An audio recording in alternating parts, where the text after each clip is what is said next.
Welcome, ladies and gentlemen, to The Body's Compass. I am joined today with my neighbour at TrueWoo. We share a wall at TrueWoo. She is our psychotherapist, Laura. Welcome. Hey. So, Laura, I want to show you off a bit.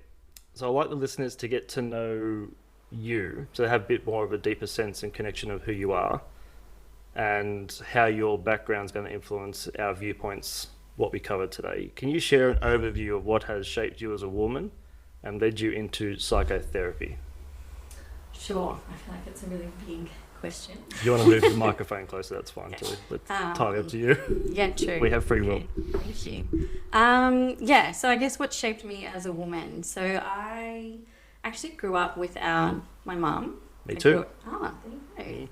So I grew up in a house with my dad and an older brother and sister. Any step parents? No step parents until I was an adult. Okay, I had a stepmom who's obviously evil. Yes. As every story betrays. Yeah, I was very lucky not to have one of those. I was the victim. Yeah. I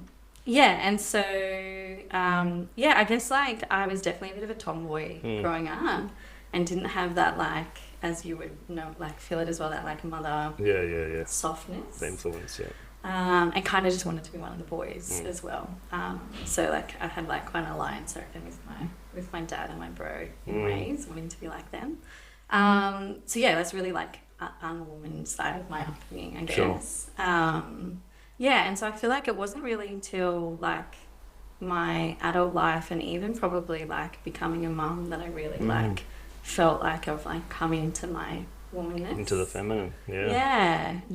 I think becoming a mother's really, really brought me into the feminine. So how was your drive or that desire to become a mother? I guess it was something I always felt like I wanted to do. Yeah, okay. But it's funny, and I was really lucky because I had a lot of mothers modeled to me. Right. So I had aunties who'd come over and help around the house, friends, parents. I was always kind of taken in by other people's families. So I had a bit of a sense of what it was to be mother. Yeah. And what it was to be mothered in a way. And just always kind of sensed that I wanted that for myself. Yeah. But after becoming mother, I realised I just had no idea what that was actually going to be like. That's most mothers, do you think? Yeah, I think it's... Well, you think you know, but then there's a small human there. It's shit, now what? Yeah, it's massive. It's such maybe especially for me because I didn't have that mother experience. It was such a rude shock. You've got how many kids? 2 now. 2. Yeah. So the first was can I swear on this podcast? Absolutely. The first, I remember I had a friend who she'd become a mother a few months before me, and she goes, just a word of warning, she's the first 6 weeks are fucked. Right. She's they're just fucked. Good to know. And I was okay, all right. Is that for mum and dad? Everyone involved? I think definitely for mum. Yeah. But I didn't delve into it with her. She's just just be prepared, essentially. Yeah. And then I was quite prepared. I was studying psychotherapy while I was pregnant. How long ago was that? This was my son's 4 and a bit now. So this is probably 4.5 years ago. I was studying psychotherapy at the time, and luckily had this research subjects I could do, and I came across the term matrescence. Have you heard that term?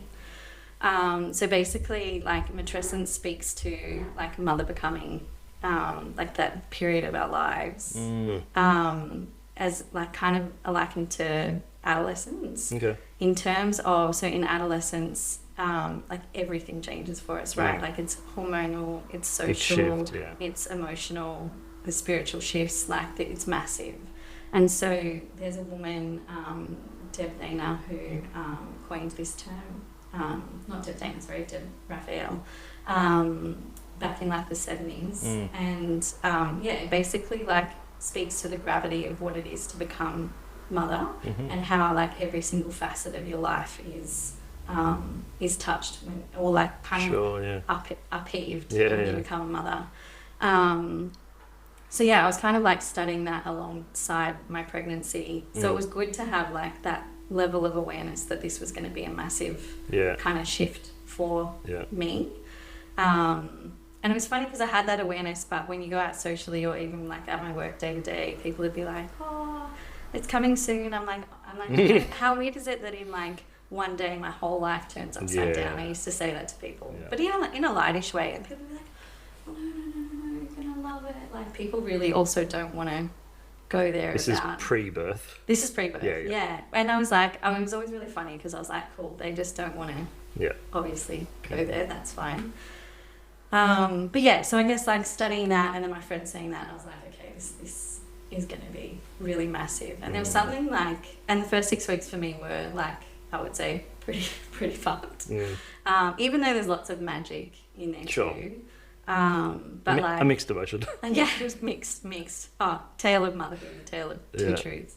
But yeah, like I didn't realize that a lot of babies like can't be put down, like on their backs or. Put like your bet the other way. No, not the other. Definitely don't want to already think about that. Too soon. But no, so my child was like quite colicky and I couldn't lay him down on his back. The only way he slept was on my chest or my partner's chest. And so like the sleep deprivation was like beyond anything I've ever known. Like my birth didn't completely go to plan, so I was still like in a bit of shock from that, I reckon. And then you've got this like being that you now are like solely responsible for, then like there's no guidebook, there's no manual, like you just got to figure it out. Imagine that'd be really trippy. It's so trippy. I just felt like especially the first 6 weeks, it was just this hazy fog. And you're like jet lagged beyond for 6 weeks. I can't even explain. It was and I was anxious and I wish I had my Google search history because it's just like every 2 seconds, what's this, what's that. But yeah, like it's just a really intense time, I think. So I kind of would say to everyone after that birth, like, just beware, like the first 6 weeks are fucked. But also like, I guess knowing what I know now, like. So it does get better? Well, it does. It does. There's still. Week 7. Week 7 is fine. Everything comes good. But there is a little bit of sadness there because I don't think it has to be that bad. So, and you know what, I went in with some intention, I went in with some knowledge, I went in with some postpartum prep, like I had people cooking us meals and people dropping in to support, like I wasn't alone in it, and I have quite a supportive partner, so, but yeah, I think just knowing what I know now, the amount of women that like end up, like kind of in it on their own, not knowing how to manage it, not having support, it does end up feeling like just super intense for some people and doesn't have to. What do you think how did it get there for most women, do you think? Like as a society, women are just so mothers are just so isolated. We don't live in community anymore. Often people live like miles away from their family. It's also like the social norm is to live in a like isolated little family units, rather than even like intergenerational living and things like that. And so and then there's been a history of like women being silent about this stuff too, like just having to get on with it, because there hasn't been like that support there, especially particular cultures, it's ingrained in their culture that like that support is there. Well, there's many cultures where the baby's breastfed by numerous members of the same tribe. And there's so there's multiple mothers mothering. Imagine that here to be lawsuit somehow. Or it would just be so strange. Whereas so normal in other countries, or there's in a lot of other cultures, there's the 40-day period where mum's essentially kept in the house, not against her will, obviously, but in a way that of like You know, people are coming to their house, they're cleaning, they're cooking, they're expecting her to just rest and recover, and like holding her through this massive life transition. It's literally, I know you're pregnant for 9 months, but it's literally one day you feel like yourself as a being in the world, and the next day you're a mother and you've got this being outside of you that you're now responsible for, whilst healing and processing everything on every single level. So it's just massive. It's just massive. Okay. Would you say that, what's the word, affected the way you practice psychotherapy? Oh, completely. Okay. So like because I originally studied psych straight out of uni, but psych really wasn't for me. And so ended up working in like social work and like therapeutic kind of foster care settings, and even did a bit of like expressive therapy work that led me to psychotherapy. But in that, I'd always worked with like children and families, but like children kind of being my main focus. And never had a lot of access to the parents because a lot of it was kind of foster care or school settings. And then I became a mum, and I was just like, holy shit, like if mum isn't supported and if mum's not well, then that's going to echo through the family. Like as mother, you are just the core or the center, the heart of your family. And so essentially if you're not well, it's going to be really hard for your like kids to be really well, for your whole family to be really well. And I don't say that in a way of like, you know, there's a lot of pressures put on mothers to be well. And like, I hate that pressure because it then falls all on the mother again, like on the individual. But like mothers are just kind of, there's not that community there supporting them. And so I think I really felt that coming into like my motherhood journey. And it just kind of like lit a fire in me, especially like learning about matrescence. And I can tell you like so many women and mothers still haven't heard that term, which is also wild to me because it's just like it beautifully validates the gravity of the experience. So I'm like, I want to support mothers. I want to hold mothers. I want them to know like they're not broken, but the systems around us are pretty broken. And so generally if they're struggling, then it's, you know, it's not on them. That leads me into the next question. Has the industry changed much since you started? I feel like that's also a big question. Because I see a lot of psychologists as patients. Oh, okay. And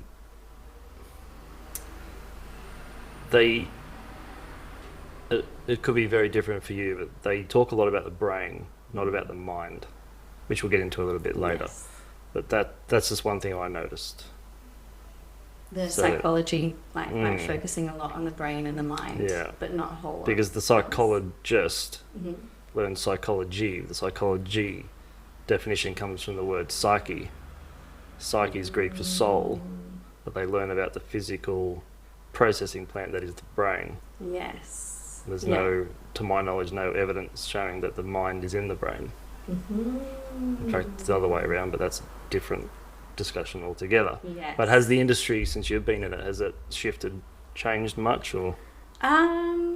Like I think some of what you're saying is what led me to not do psychology, and led me more towards psychotherapy. Because I always wanted to like help people, and I've always been like, I'm not someone who's good with facts and numbers and names and things like that. And when I was studying psych, it was all about maths, numbers, research, you know, very heady, like very, and so I remember like I sat next to some like brilliant minds next to me who were like always on top of all their assignments and like grade A students, but I was like, oh, I can't sense how you'd be sitting in a room with someone trying to support them, if that makes sense. And here I am kind of like struggling through all this stuff, not really connecting with it. But I know deep down, I knew I was going to be epic at this job. You know, I just knew like it was in my bones kind of thing. So yeah, I kind of sat there and just thought, oh, that sucks. Like, this degree doesn't see me and my value. And so that's not to say that like psych has so much value and it's done, you know, does so much for people. But I do think, yeah, it's kind of, it misses elements that, and that's not to say all psychs either. Like, I think, like once you finish your degree, you go off. There's so many different branches, right? Yeah, you go off and study whatever you want. But I loved, like, psychotherapy is really about the person who's sitting in front of you. Like, no labels, no anything. Like, just let me sit with you with all of your experience from, you know, from your childhood to now. Let me help to understand you and you understand you. Let's see your patterns. So there's no column they need to fit in. No, not at all. Yeah. And so again, like, diagnosis has its place, but I definitely sit outside of the realm of diagnosis, and think sometimes, you know, it's not needed. And then, yeah, when you can really sit with a person and like hold space for all of who they are, that's where like such powerful healing can happen. Yeah, I found diagnosis a bit of a double-edged sword. For some people it's really good because it gives them something to hold on to and say, okay, that's what's going on, so I can navigate that now. Like, I know something's there.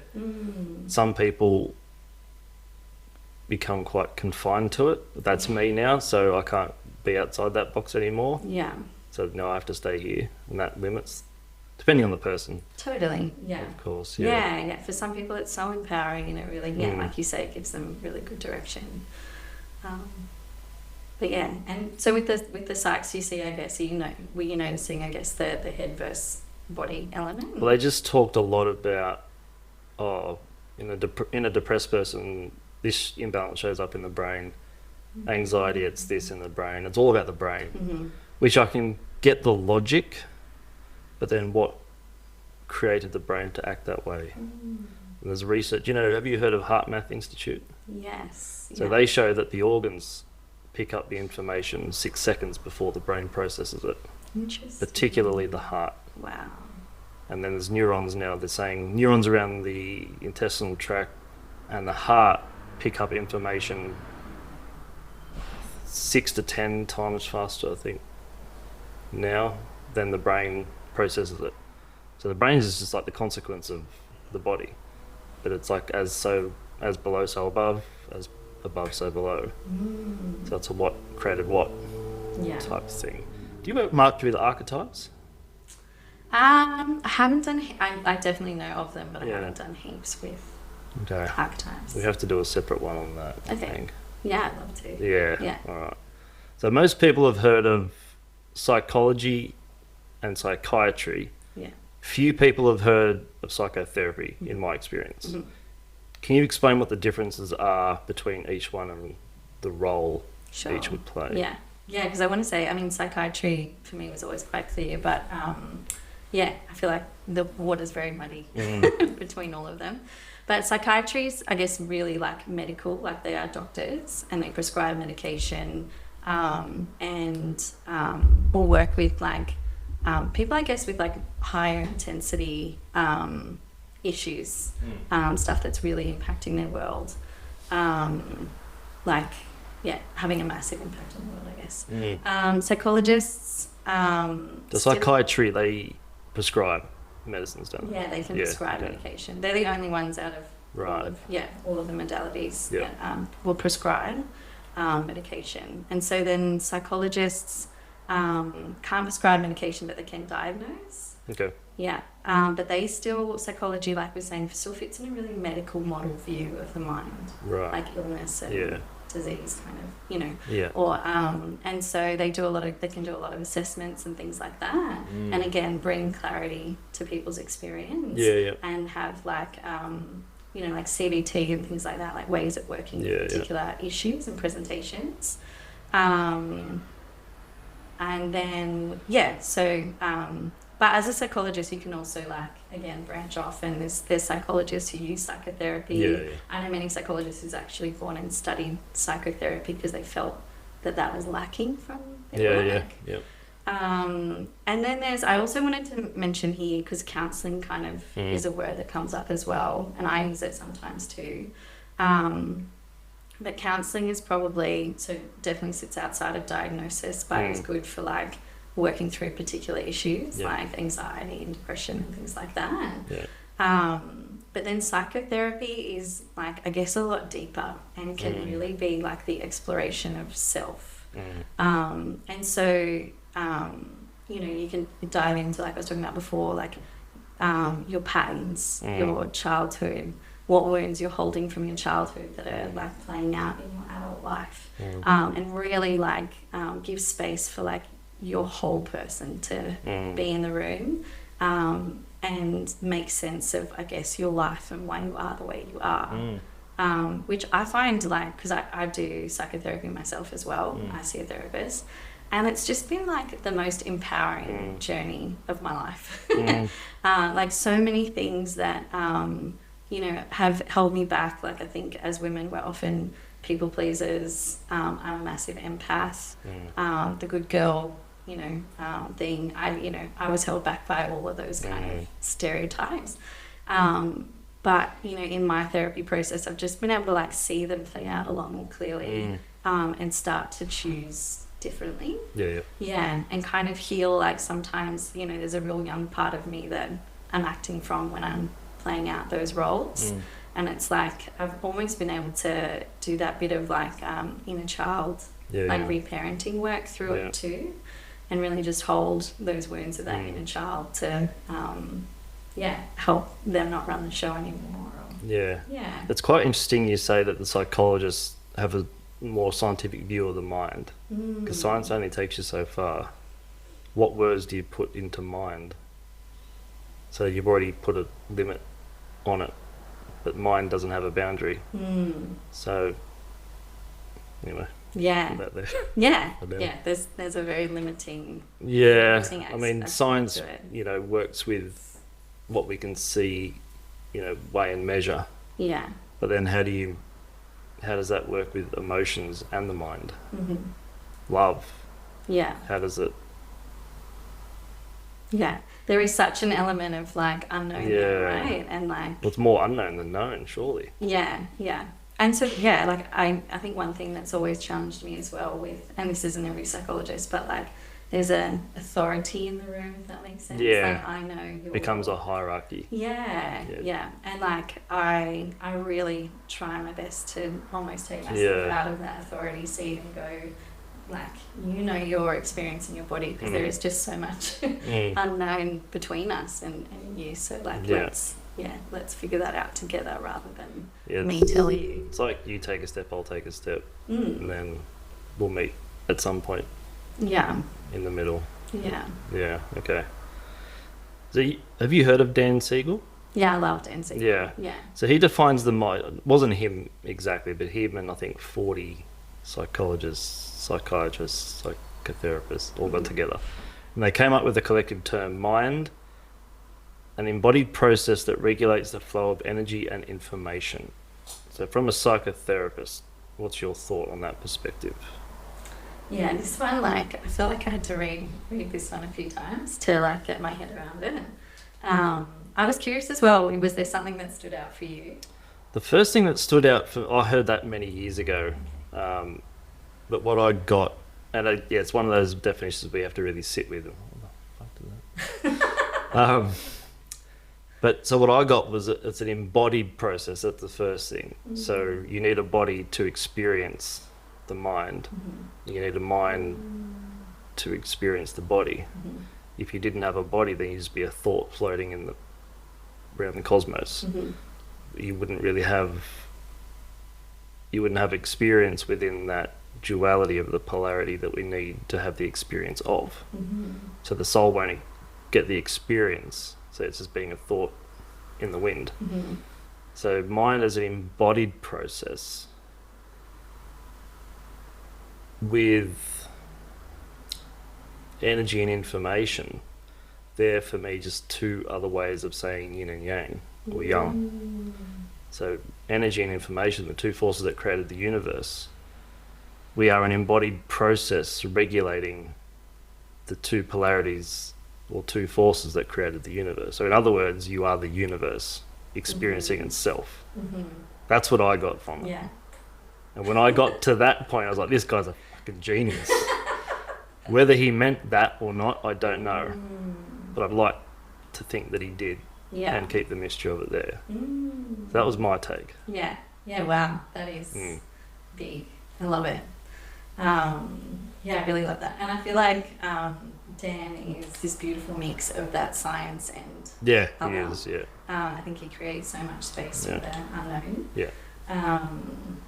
And I love, like, I was actually at a museum, an observatory the other day, and it was just referencing the fact that we're all just stardust. It was in an observatory, and I was like, oh, I love it when places that are like meant to be more sciencey just say shit that they just do a little bomb. Yeah. But yeah, no, I love your explanation of that. What have you diagnosed me as? Oh, we don't know.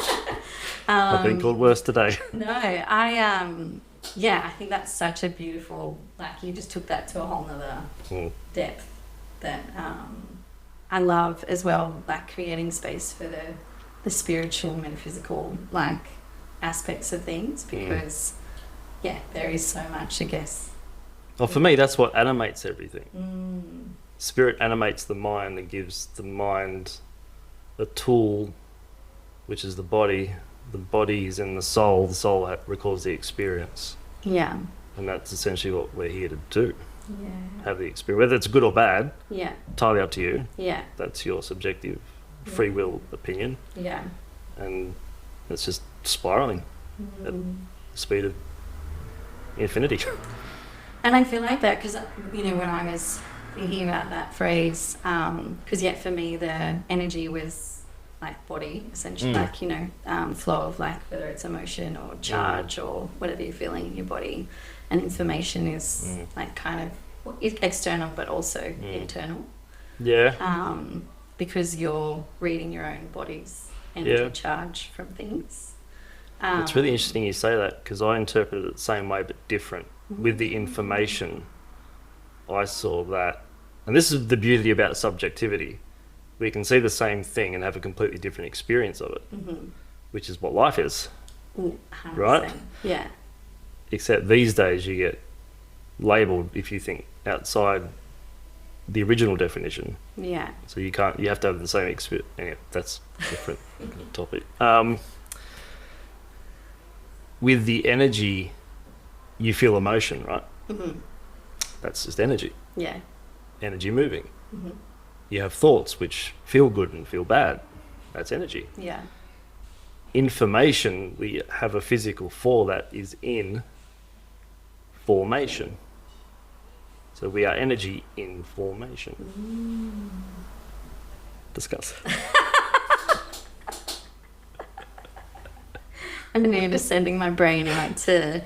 I remember studying philosophy when I was in uni, and I spent the whole time just like... We should have done mushrooms before this. People might think we have. Yeah. Like, I feel like you're just blowing my mind a little bit here. But yeah, like, I guess, like, the thing is there's just so much input, right? Like, internally, externally, like, all around us. And I love that, like, I guess where we're getting with this and where I got to with it as well is it speaks to, like, in every moment, just how much is actually in that moment, like, is coming into that moment, right? But not necessarily from that moment. Yeah. And so, when I was thinking about it from a psychotherapy perspective as well, I was thinking about, do you know Bessel van der Kolk? Yeah. And his whole, like, body keeps the score book and quote.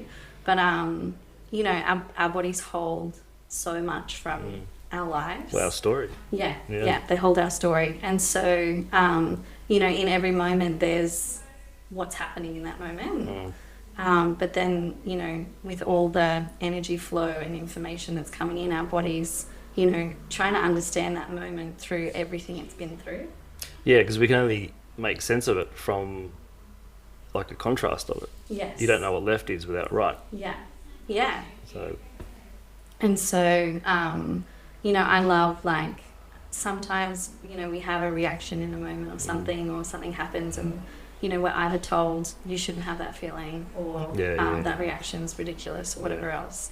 And always like come back to like every single feeling we have is completely valid. And it's come from somewhere. Like it's like a message. It's a message from our body, it's a message from our nervous system. It may seem strange to someone else in the context of a particular moment, but if you sat with that person and their experience, and maybe sat with, you know, some of the layers of what was underneath that, that feeling would make complete sense. And so, I just love, I guess, the complexity that sits underneath each and every moment that each of everyone and one of us have. And with each complexity, because of each polarity, there must be a simplicity attached to it, or on the other side of it.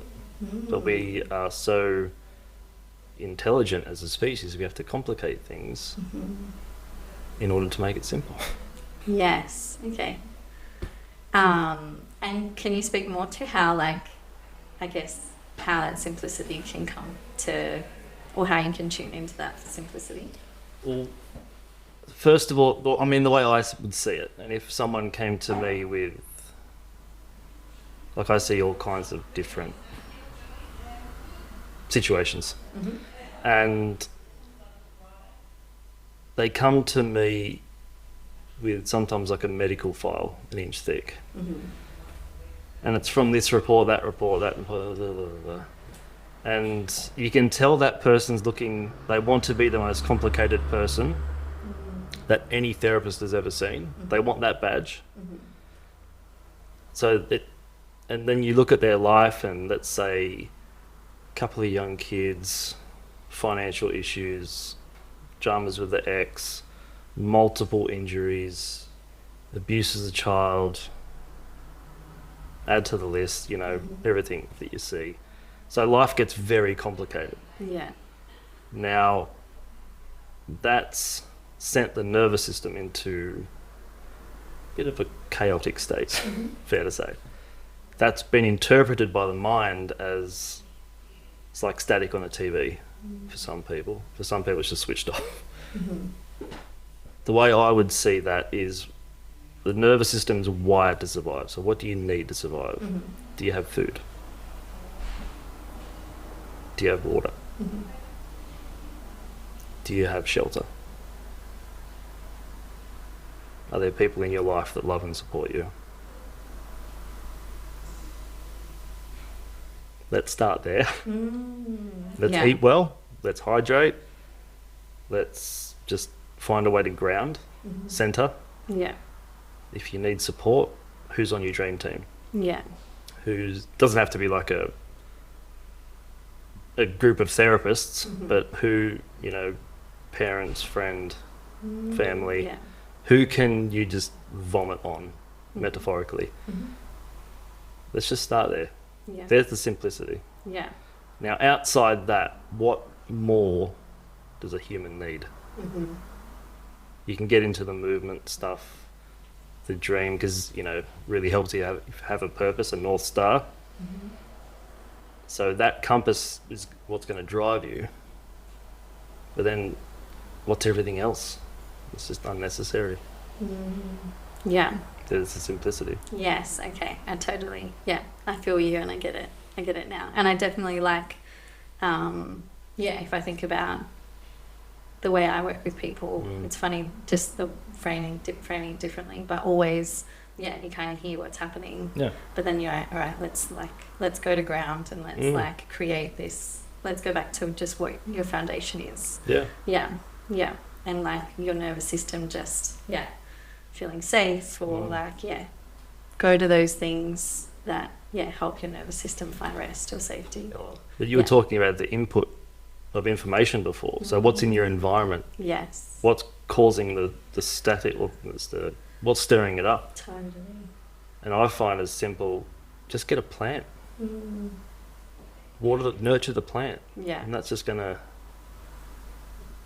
calm you. I've got about 20 plants at my place. People walk through my door at home and they fall asleep straight away. So it's Yes, it can get very complex. I was going to ask you a question that I haven't sent you. Oh, okay. But I've just forgotten it. Oh, you've forgotten the question. I think so. Okay. Well, If you think of it, feel free to chuck it out there. I will. But I will say there's one thing, presence. I like talk to people a lot as well because I hate adding things to people's already like insane schedules that we all seem to have. But yeah, trying to invite just more presence because that's the simplicity, right? Like feeling like, can you go outside for a walk and feel the sun on your skin, and like, can you like sniff your coffee or your chai in the mornings and like feel the warmth of it? Like, can you just, I think all of those things bring us just back to this present moment and how simple the present moment is. I would ask a patient to say take a shower and don't explain the shower. I want you to describe the shower. Not explain it, I want you to describe it to me. Tell me that experience, what it was like. And the most common answer I get back, I don't know. It's complete disconnection to who and what they are. And what they're doing day to day. To body, to experience. So you work with a number of systems, like attachment theory, somatic, psychotherapy, amongst others. Can you give a brief overview of what those entail? Yeah, sure. And there's one I'll add in as well, because there's one I feel like that I've learned a bit more recently, but I just absolutely love it. But I guess like, attachment theory is all about like the way we are in relationships. So that develops like when we're a child, with our primary caregivers, and then that kind of is like the blueprint for how we default in relationships. And I think that's, obviously we spend our lives in relationship with people, and when that attachment is, so like secure would be like what they talk about being the ideal, just like feeling safe in a relationship, essentially, feeling like you can talk to the person, feeling like you can trust people. And so I feel like that just gives so much information to both like my clients and me about, kind of their default walking through life. And to have that awareness, I think once we have awareness on something, then that starts to create a space to be able to choose differently. It's like bringing awareness then creates a bit of that gap where you can go, oh, okay. Well, it shines a light on the shadow. Oh, I see myself. I see that playing out now. And then I wonder if I can do something about it. And, I think also so much about our issues come up in relationship. Like we're born to be in relationship with people or with people. And then there's the somatic psychotherapy, which I just, I also did like my yoga teacher training throughout my life, and have just been so acutely aware of like, if we're working with the mind and not the body, then what are we doing? Like there really needs to be that integration, because so much is a felt sense. It's if we stick in the mind, we can just go around in circles, but it's with the body that we can integrate, that we can kind of diffuse things, that we can really work with stuff. So all of my work will involve some sort of like, all right, well, let's like check in with our bodies here. What's happening in your body? Let's build a strong connection to your body, because as you say, so many of us are walking around completely disconnected from our It's funny you say that. When I first, like in school, never interested in anything, health, fitness, psychology, science, not at all. When I became a strength coach, what people said between sets, I was like, that's the real reason you're here. Because you'd get them at a certain intensity doing squats, as an example, and put the bar down like this, fucking wife. I'm like, oh, okay, interesting. All right, and just what people said in rest periods, between sets, just when they got to that certain threshold, it would just call it a slip. Yeah, so that was first little insight. It was like a little thing went off, and I was like, okay, we need to. It's like, my soul said, we need to go down that path. But yeah, how cool. Also, another little tangent I'll go on there. Is I also realised when I was a lot younger how much like you can actually see your patterns through what you do physically. Like, so the way, I was really sporty growing up. I love slacklining at one point in time. Slacklining? Yeah. What's So that? when you put a almost like a string between two trees and you walk on it. Yeah. Is that what it's called? Or you do highlighting, you put it like from cliff to cliff and you have a harness on. Hardcore. Harness. Whatever. Yeah, no. There's people who do it. Oh, I believe it, yeah. But I realised I could see, like, in the way I played sport or in the way I approached the slackline, I could see exactly the patterns that were, like, not working for me in work or not working for me in my relationships and stuff like that. So I always wanted to write a book on that, and I probably never will. Well, not that attitude. Yeah, true. It's a good therapist next door. I've got so many things I want to write books on. But yeah, like, you know, I was just so acutely aware of, like, I almost wanted, my book was going to be called, like, Learn Yourself Through, like, your body kind of thing. Let me just write. Yeah. Don't steal my Ladies and gentlemen, got new book coming out. But yeah, it was just like the slackline was the biggest one because, like, sport, I obviously saw it, but the slackline, it's a real mental game with yourself. Like, you have to keep getting on it, you have to keep working through the frustration and the challenge. And I did try highlining once or twice too, and it was just amazing because, like, I remember sitting on the high line and I was just having this conversation with my body because I could feel the fear rising in me. Like all the tension and everything. Yeah. I'm like, hey body, like I see your experience here. Yeah. Like, you know, and just like being able to have this conversation with my physical experience and like really being aware of my own process.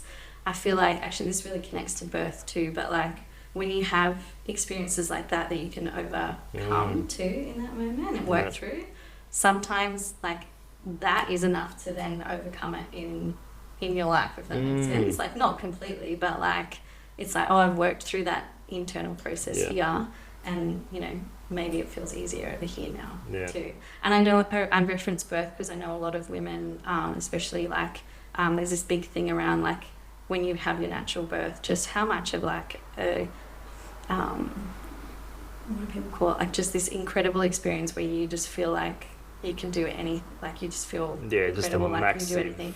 Like it almost really changes your makeup as a person. And again, like I think I don't love that because for people who don't get that experience, like I don't think that's the only time and place that people can get that experience, if that makes sense.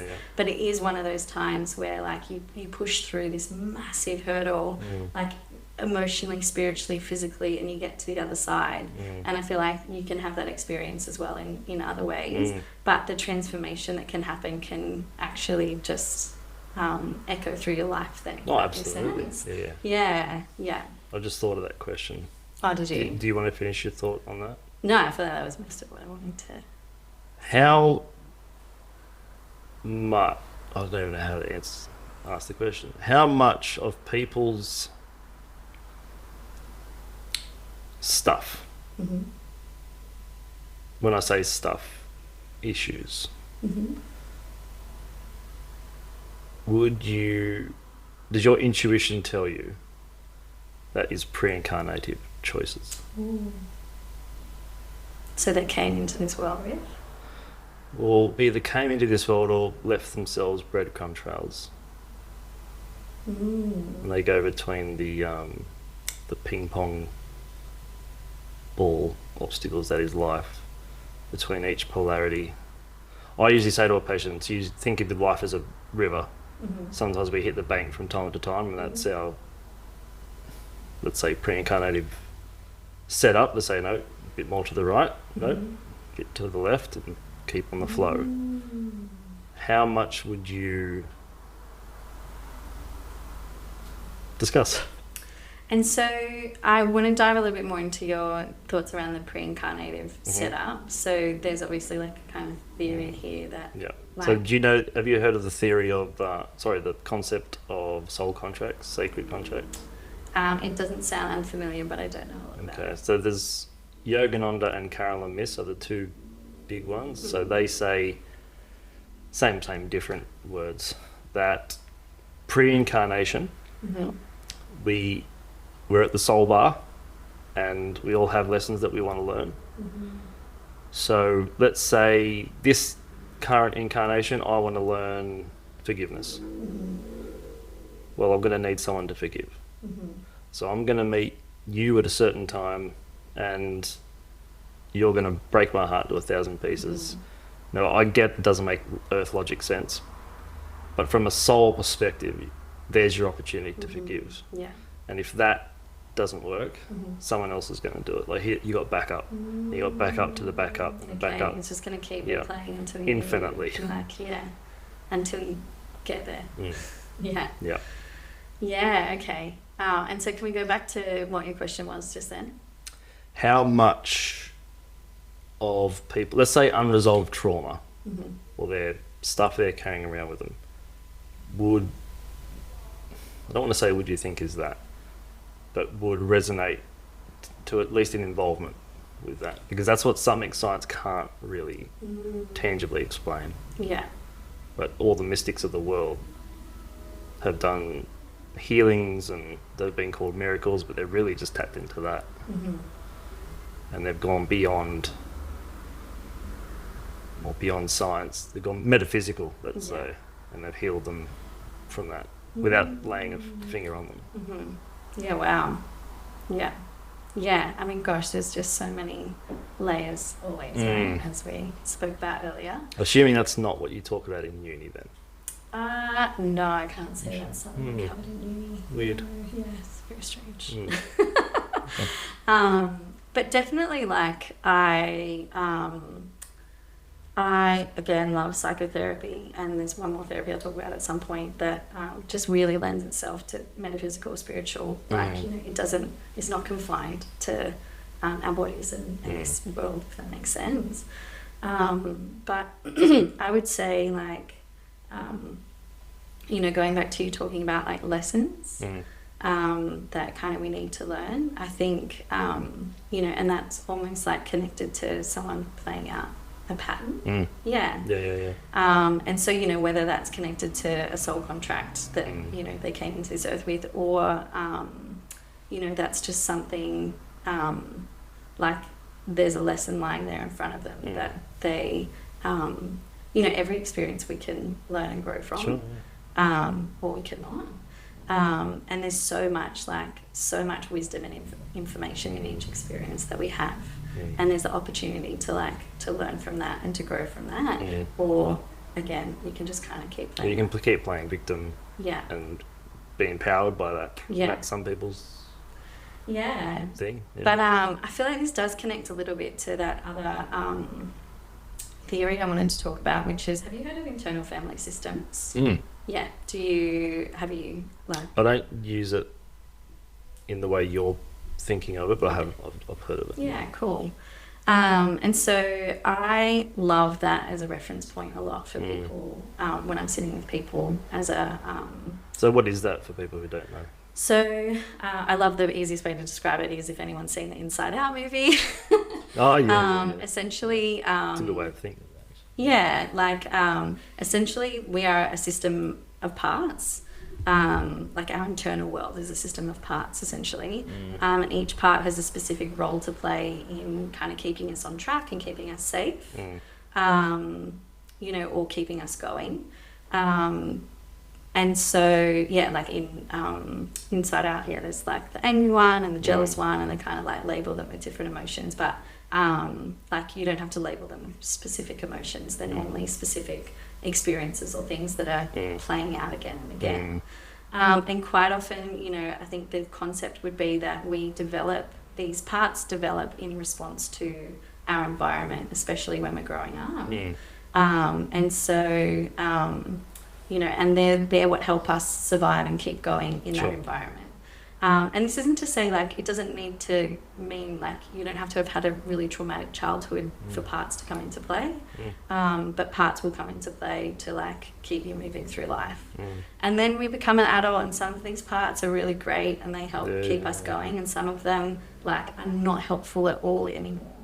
And one thing I love is that the intention of these parts are good, right? Like, our whole system is working towards, they want the best for us. Like, it wants us to survive. We're wired to survive. Yeah, we're wired to survive. It maximises our chances of survival. Yeah, and it's like, I did this when you were little, and I did this growing up, and this worked really well, so I'm going to keep doing it. And it works to a point. Yes, And so sometimes these parts, when we're older, don't realize, like, you're a grown adult right now. So I don't need to keep doing this in this way for you. And they don't realize maybe the, negative stuff that's coming up from you doing that, or the detrimental aspect of that. Or damage how that's to relationships it's doing. Exactly, yeah.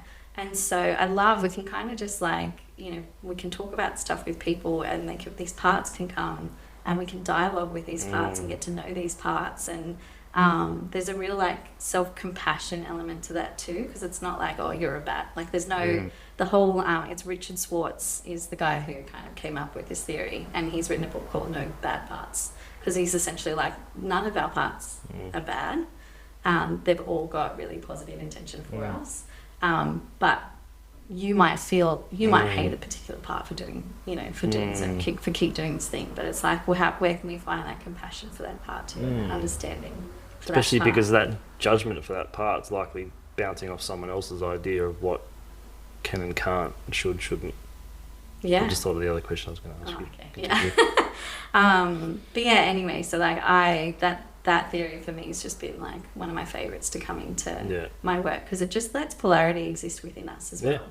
Because I think we often be like, oh, if I think that, I can't think that. And it's like, you know what, you can think 10 different things about a situation. That's valid. And I think, I love that this can just let that be. And let us work with the polarity if we need to work with the polarity. Well, it's there. Without the polarity, we wouldn't have the experience. Exactly. It's like funny that the ego gets a bad rap. People say I want to kill the ego. I don't think they know what that means, because without the ego we wouldn't be here having the experience. So it's a bit of a paradox. The ego means wall. It's the wall of the illusion that it's putting the illusion there that we're separate, so we're having a different experience. You take the ego away, same thing. So there needs to be a level of differentiation, differentiation, separation, and that's what keeps the spiral going. Really. Before I ask the next question, I've just thought of the other one that I forgot that I thought that I didn't forget. Now, me as a therapist, I don't like the word should. Sometimes I hate the word should. I'm right with you there. This part. Get rid of it. Take it out. Now, it's got its place. Yeah. Granted. But it's when people... It triggers a strong word. It stirs something in me. I think it's when, how have you been eating this week? I should have been eating better. How much water have you drunk? The most common answer, not enough. I should drink more. I should move. I should do this. According to who? If you're doing it because I said do it, then I'm perceived as some kind of daddy figure or up there. What's a psychotherapist's view on should / could / would? Could I like? Okay. Could I like? Should I don't like? There's so much guilt, shame, disappointment, helplessness. It's also not even your idea. Yeah. Like my dad thinks that. So I should. I should do that, according to him. But I'm not. I don't want to do it, but he thinks I should. So therefore, my answer will be should. So whose life are you living? I hate that word. I've actually I've done posts saying like you can take it out of your vocabulary if you want to, or you should. Hey. Nice. Touche. You could. So I like the word could because that takes your power back. I like it better. I could do that, but I chose not to, or I didn't. Simple as that. The power's straight back in your in you.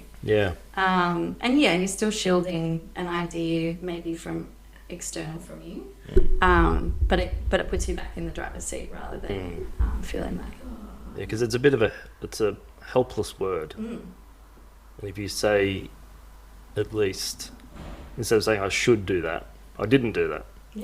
Power automatically back. Totally. So have you got that? Okay. Laura, Mm-hmm. one thing I did learn from Nuala Mm-hmm. is the profound importance of postpartum. I think a lot of men out there don't really consider the postpartum period, as they're often, sidetracked, concentrating their efforts on being the provider and putting food on the table, etc. Can you explain the significance of postpartum period and potential physical, mental, emotional, and spiritual effects that has on new mums and the family unit? Mm-hmm. So I love that we've already kind of touched on matrescence here, because I think for me, like, the postpartum period is like this microcosm of the macro that's being experienced. Yep. So those first 6 weeks are like where the foundation's being laid for like the family unit, essentially. Where... So the guy will think that's pregnancy. Yeah, okay. I'm just Yeah. doing the polarity, yeah. No, cool. No, it's good to know, because I often, I want to acknowledge as well, like, I think men are having a massive experience alongside women in this too, and I don't think there's much space for them at all, or that's being spoken about a lot. Well, it's funny because when I see a pregnant couple, I can't do much physical treatment on her. That's more the coaching, training stuff. But I always want to say to her, if she comes in, let's say monthly, so bring him every second time. So I'd at least want him to sit in, have just an open discussion. It doesn't have to be about you or him, just get it out on the table. And I've found guys just don't know what to do. We're kind of funny. We're a funny species. We're very simple. We just want everything to be peaceful. Drama free. We just want to be able to fix shit. That's just what we want to do. We're wired to do it.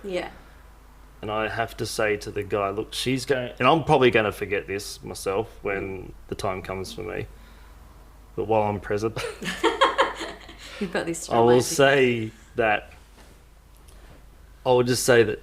she's going to go to a place where you can't go. It's as simple as that. That's going to do his head in. He's like, no, I can fix. Like, no, you can't. You've got to let her do that. What you can do is control the room. She wants a sandwich, get her the fucking sandwich. Whatever you do. She wants a certain person in, get them in, out. That's what you can do. But she has to do that. You can't follow her there. A lot of guys can't compute that.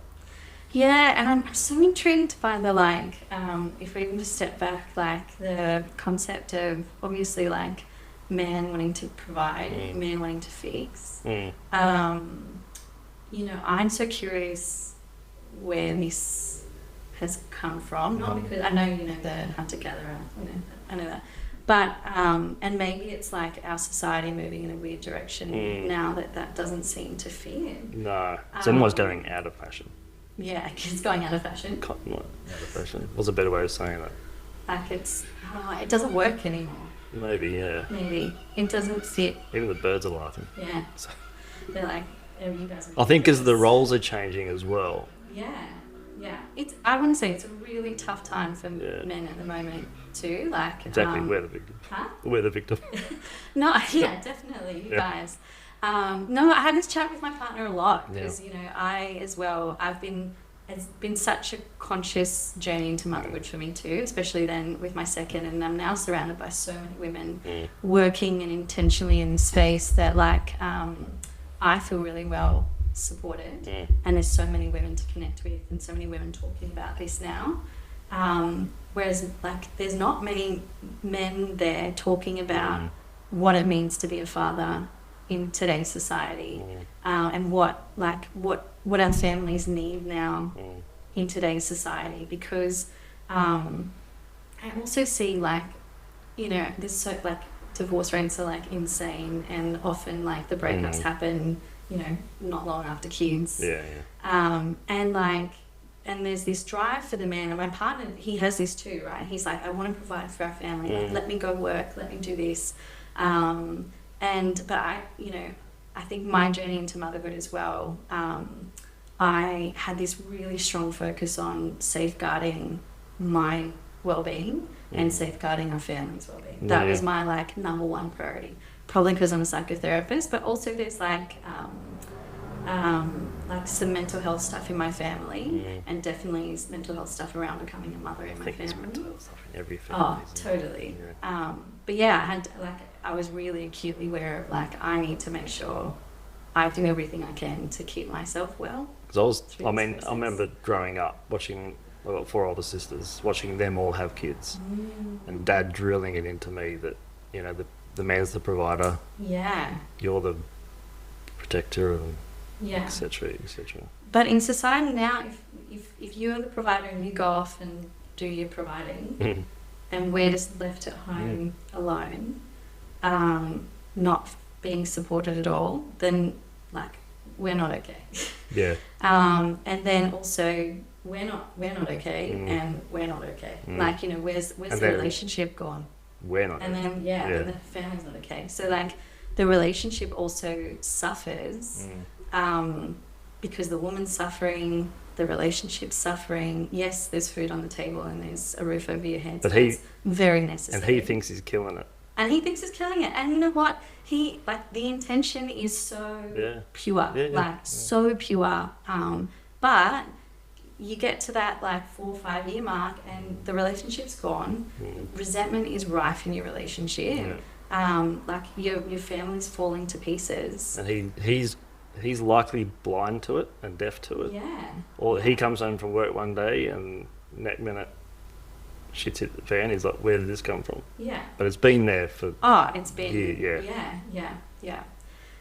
So it really it just perplexes me. We're in this weird phase of that's what men did, but women have also suffered from that too. So what's the view of moving forward? And I'm so grateful to my partner because he's really just made choices to be there to support me, and our relationship has stayed really strong, and I felt really supported and really well, and I feel there's this lightness in our family. And yes, we don't have all the nice things, or we're kind of just getting by at the moment because that's the phase of life that we're in, and life's so expensive. But I way prefer to be here and for us to be well than to be in the house. Because everything else is going to branch off that. Yeah. But also a lot of it comes back for me, people not having enough esteem within themselves to articulate how they're feeling in a given moment. Oh, totally. Because they're scared of what's going to come back. Absolutely. Guys especially. Yeah, there's so much fear. But it's so sad because I was thinking every time you choose not to say something, it's not necessarily a choice, but every time you don't say something, that's a little wound in the relationship, really. That you just keep slicing open that wound. It's going to get it makes that massive. That feedback loop stronger. Yeah. Each time. I mean, I'm guilty of it in past relationships. Oh, me too. As everyone is. Yeah. I think with the birth of a child, maybe each person goes on more high alert because there's something, very delicate. There's no time to have the conversation. There's no energy to have the conversation. You're having 2 very massive experiences, but very different experiences. Becoming mum, becoming dad. It's complex. I'm not saying it's just easy. I'm saying just talk about it. But there is simplicity there, like you say. If we can access. There would be simplicity. I think it's being centered in yourself, but also it requires health to do that. It's really hard to get there if you're a really unhealthy person. Because to the degree your body's toxic, that's going to reflect in your thoughts. Yeah. And you might not, your partner might come to you, hey, I just want to talk about how I'm feeling. Yeah. And then I don't feel supported. You're going to feel attacked. Totally. And then that's going to get misinterpreted. And he's just like, well, you want me to communicate? I just did. Now this is why I don't. Yes. That goes both ways, obviously. Oh, totally. But that is cookie cutter, what happens. Feeling criticised. Yeah. Laura, there's a lot of talk surrounding house births and hospital births. Do you work with that? I mean, I work with women through the perinatal period, so Okay. Yeah. So as someone who's worked closely with this, what would you say to someone who's approaching their due date and they're in two minds about what to do in that regard? So it's funny that you say due date, because normally I guess this is a decision you'd make like early on in your pregnancy, like where you want to birth and how you want to birth. I ended up switching from a hospital birth to a home birth at 38 weeks pregnant, but that was during COVID, and that was a weird time. Such a weird time, but also I should have just gone home birth from the beginning. Like I knew that's something I would have loved to have done. Appropriate use of the word should. Appropriate, yes, because that was from me. I was acting because of everyone else's fear around me. Yeah. And you know, a little bit of my own fear, but mostly like everyone else's fear around me. So like when I got to 38 weeks, the hospital rejected my doula application, and I was like, I'm not birthing there without a doula. So they wouldn't let her in? It was COVID. So like, to be honest, like there were hospitals not letting partners in at that point in time. But it was the end of COVID, so it was interesting. By the time Bob came, all restrictions had been lifted, and I would have been able to have my doula and my partner there. So Bob was just chilling out for the end. I guess so. Not waiting maybe. For it. Yeah. But anyways, I switched to home birth at 38 weeks, and it was funny because I googled, is it okay to switch to a home birth at 38 weeks? As you do. I just needed some permission. Sure. Yeah. And Google gave me that permission, so I appreciate it. I know people have used ChatGPT. Yes, I don't think ChatGPT was around then. It really hasn't been around that long. It might have been, I don't know. I just figured out how this bloody thing works. But yeah, so like I've been on a massive process of like sitting with what women should and shouldn't do. You know, and it's just such like a complex and nuanced situation, but I think women just should be able to choose the place that they feel safest to birth without any judgment or, you know, other opinions. And, you know, so if you feel safest at home, do it at home. And if you feel safest in a hospital with staff, do it in a hospital. If you feel safest getting a cesarean, do that. You know, do the thing that you feel safest doing. But I want to say, like, also, you know, depending on, like, do your research too. You know, if you're interested in all the different options, there's an incredible podcast called The Great Birth Rebellion, and she goes through all the research in a really, like, unbiased way. I was going to say, do your research, but do it on both sides. Yeah. Nothing's all good and nothing's all negative. And ultimately, no one knows what's right for you. You'll know. But also, like, get the right people in your corner. Yeah. You know, find, you know, and again, like, I also want to acknowledge a lot of what we talk about. There's a lot of privilege involved in what we talk about. You know, choice in this matter and all those kind of things. Home birth's really expensive. Home births are? Yeah, like you're talking $5,000 to hire a midwife for your home birth, well, at least. Doulas cost around, I think, $2,000, maybe $3,000 sometimes. But, you know, having a supportive birth team is going to set you up to feel supported in your birth. And I think that's the thing that I realised was the most important thing, because birth is wild and birth has its own agenda and it flows as it flows. But if you have the right people there to support you, whatever happens, whatever unfolds, you hopefully will feel supported through that. And when you feel supported through that, then the outcomes... body follows. Yeah. Whereas, like, you know, trauma happens when, you know, situations happen, but then there's no one there to hold us through it. Like, it gets ingrained in our body when something happens, but we don't have that support. And that's what I really learned when I was prepping for my first birth and even my second birth. I was like, I'm someone who's like, I'm sensitive, and I'm very sensitive to like energy and emotion. So one person saying something negative about my birth would have just completely derailed me, whereas other people are a bit more robust than I am. But yeah, it's just like, if I've got the right team, then like that will get me through. And my first birth, I ended up transferring and having a cesarean because it just wasn't happening at home. And there's a lot to process with that. Like I wailed like I've never wailed before. in the most beautiful way though. I'm a big lover of crying. I think crying's the best thing ever. And I felt so held by my midwife and my doula. They sat with me and they listened to my story and they talked through my story, and my partner stood by my side and just let me wail, like not worried about me. You know, he knew I was fine. He just went to that place. Yeah, he's like, cool, if you need to wail for the next week, like you can wail. So I would say just like get people around you that make you feel safe. Solid advice. I like that. Well, Laura, feel free to share any final comments, resources or contact information or services you offer. Cool. So I guess I do one-on-one therapy here from TrueWoo, and I also do online. My website is wild-hearts.net.au. I do have an Instagram that I'm really bad at posting on, but I am setting the intention that I'm going to get better. So if you want to come see my hilarious process of trying to get good at Instagram, you can come see me at laura.wildhearts.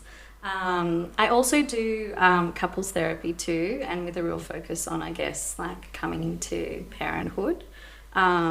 Because it's so massive, and I do really honour that men often don't have a place to go, and I think should be brought in on a lot more of some postpartum services too. So I offer postpartum care too, because again, when I started doing therapy for mothers, I'm like, oh, I don't want to sit in this office and you come to me and we talk in an office. I'm like, you need me to come to your home and bring you food and sit with you in the middle of it all. So I trained as a postpartum doula too, to offer that kind of, the kind of support I actually think mothers need in that time.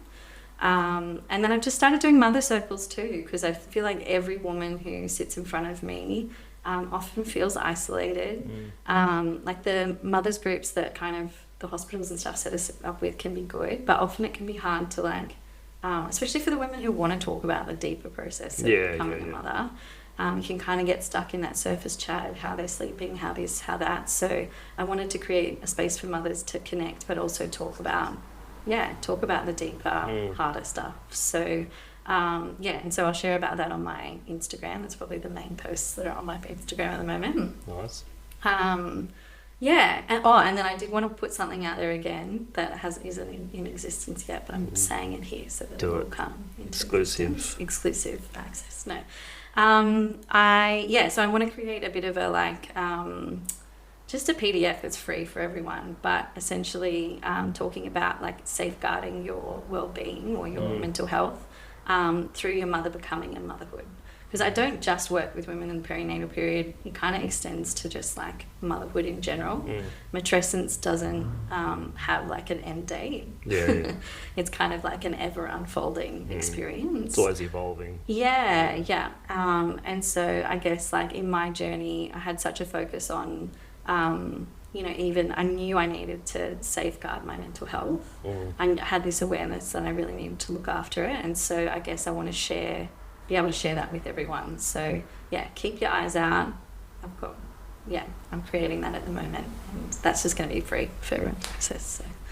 Well, I'll take advantage of that because you've had a taste of Laura's genius today, so definitely jump on that when it comes out.